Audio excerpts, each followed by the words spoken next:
Email Problems with DFA Passport Appointment 2016. Sa nakaraan naming video na How to Make a Passport Appointment with the DFA, click ninyo dito kung hindi pa ninyo napapanood. Marami kaming nababasang comments na wala daw natatanggap na email at paano daw ang gagawin. By the way, kung may tanong kayo tungkol sa previous video o sa video na ito, you can go to our Facebook page, facebook.com/artcruzeph, and leave your comments and we will try our best na sagutin ang inyong mga katanungan.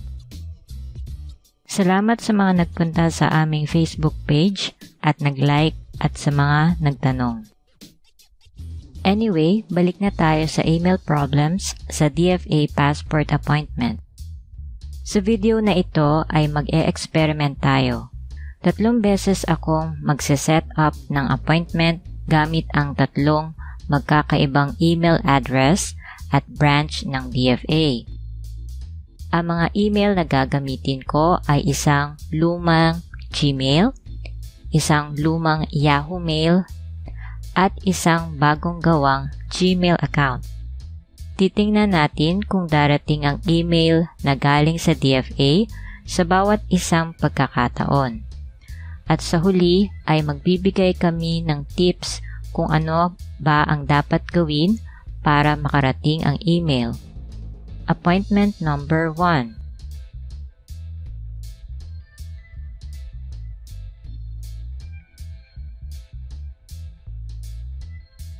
Para sa unang appointment, ang pipiliin nating branch ay NCR East Mega Mall.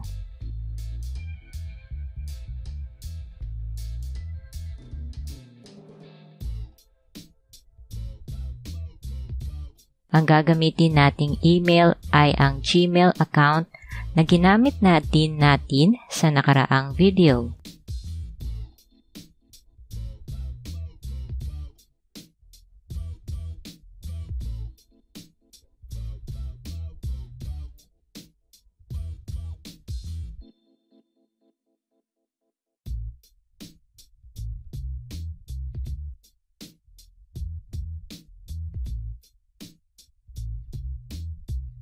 Pag nabasa na ninyo itong please click on the confirmation link sent to your email, ibig sabihin nagpadala na ng email ang DFA.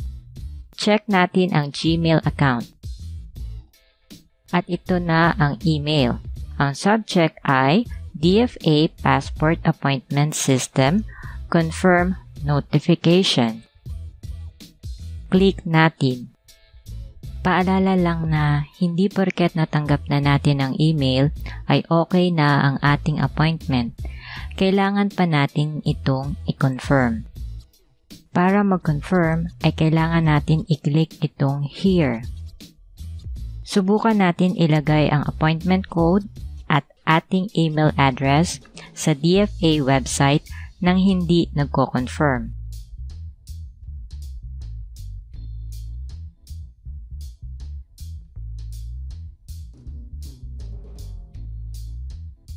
Ang sabi, please confirm your appointment as instructed in the email you received. Kaya kailangan muna natin i-confirm. I-click natin itong here. Malalaman natin na confirmed na kasi sabi dito, your appointment is now confirmed at saka makakatanggap ulit tayo ng pangalawang email galing sa DFA.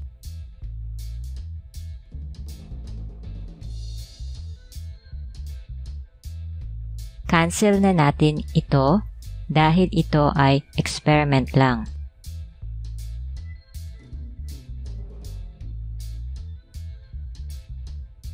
Appointment number 2.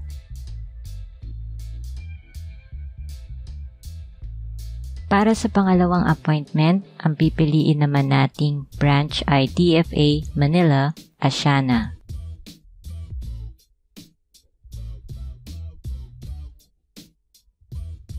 Ang gagamitin naman nating email ngayon ay Yahoo Mail.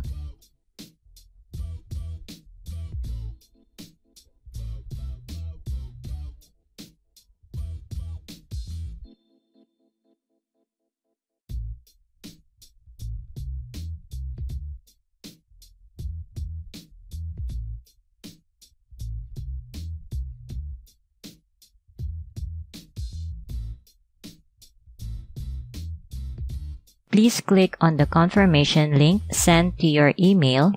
Ibig sabihin, i-check na natin ang ating email kasi nagpadala na daw ang DFA.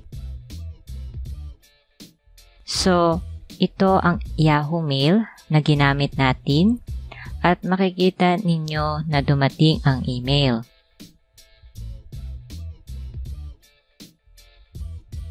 Bago natin i-confirm, take note, sabi dito, if you do not confirm within 120 hours, your provisional appointment will be automatically canceled to give way to other applicants. Ibig sabihin, kapag hindi natin kinonfirm sa pamamagitan ng pag-click dito or hindi natin natanggap yung email, automatic na makakancel ang ating appointment sa loob ng 120 hours o 5 araw. Kung sakaling hindi ninyo natanggap ang email or hindi ninyo na-confirm ang appointment, maghintay kayo ng 5 days bago mag-set up ulit ng appointment. Confirm na natin by clicking here. Your appointment is now confirmed. Check ulit natin ang ating Yahoo kung dumating ang pangalawang email. At ito, dumating din ang pangalawang email pagkatapos na ma-confirm. Cancel din natin ito.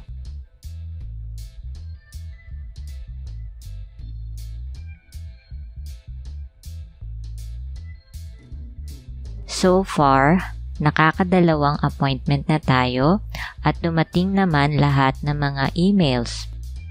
Appointment number 3. Gagawa tayo ng bagong Gmail account at titingnan natin kung nakakaapekto ba sa pagtanggap ng email galing sa DFA ang bagong gawang Gmail address.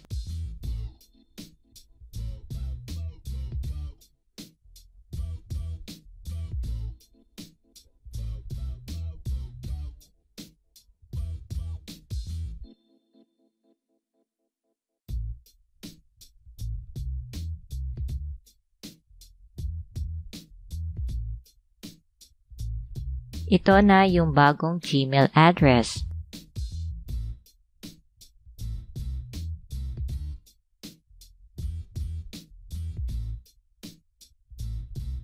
Gawa na ulit tayo ng appointment.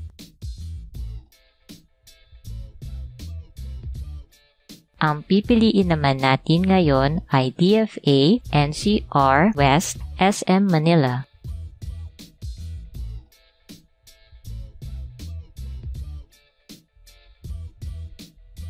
Type ko dito yung bagong gawang email.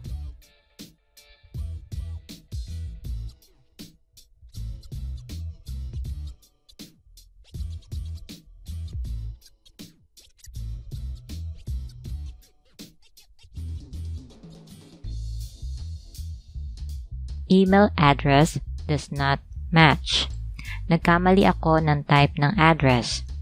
Yun ang dahilan kung bakit kailangan 2 beses ninyong i-type ang inyong email para maiwasan yung mga instances na mali ang spelling.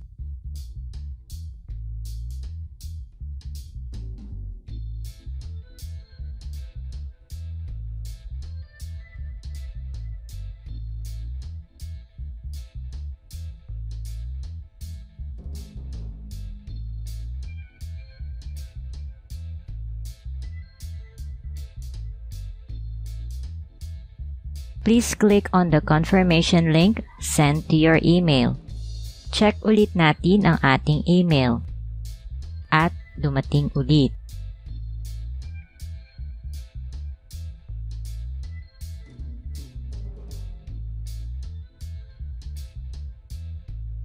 Click natin Download Form click Open. Ito na yung kailangan natin i-print. May mga nabasa din kaming comment na bakit wala daw logo ng DFA yung appointment nila. Wala na po talagang logo ngayon ang appointment. Yung barcode na lang dito sa kanan. Kung pagpunta ninyo sa DFA ay hindi tinanggap ang inyong form kasi walang logo, kunin ninyo yung pangalan ng taong yon at itawag ninyo sa hotline 8888. Sa experiment na ito, 3 beses tayong nag-set up ng appointment sa iba't ibang branches at iba't ibang email at sa bawat pagkakataon ay dumating naman ang email. Ang tip namin sa inyo ay mag-set up kayo ng appointment mula 1:00 ng umaga hanggang 5:00 ng madaling araw. Napakaraming tao kasi ang gumagawa ng appointment sa araw, kaya maaaring yun ang dahilan kung bakit hindi dumadating ang email. Isa pang tip ay i-double check ninyo na tama yung email address na tinype ninyo.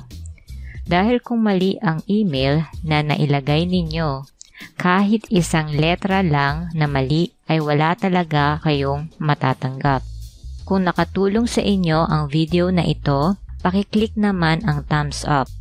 Para sa iba pa ninyong katanungan, punta lang kayo sa aming Facebook page, facebook.com/artcruzph and leave your comments at susubukan naming sagutin.